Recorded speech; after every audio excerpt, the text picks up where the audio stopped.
Nagpahayagin positibo nga baton ang Cebu Pacific kay ginuundo nga magkamayada direkta nga flight tikang giwan ngadto ha Manila ngan pabalik sumalakan Eastern Samar Representative Congressman Christopher Shin Gonzales.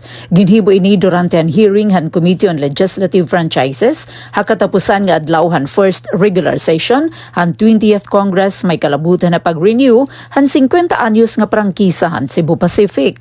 Sugod niya miyembro han komite iginundong ni Gonzales ang pag-abrihan direkta nga ruta han Giwan Manila Giwan ngadto mga opisyal han airline base maparig-on ang turismo ngan mapauswag ang ekonomiya han Eastern Samar.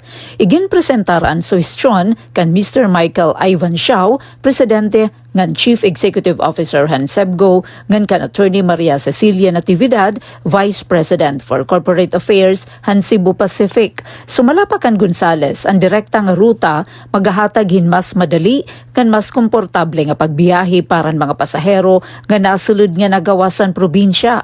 Nagsaad naman ang Cebu Pacific nga mabisita Giwan base usisahon ang runway han airport ngan magpadayon hin pakigimang raw opisinang kongresista ngan mga lokal nga pamunuan para mahibaruan ang posibilidad han implementasyon han ruta.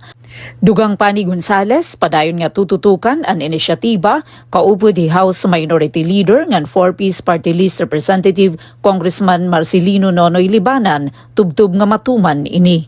Para Bagong Pilipinas, Penelope Pumida, Radyo Pilipinas, Radyo Publiko, Borongan.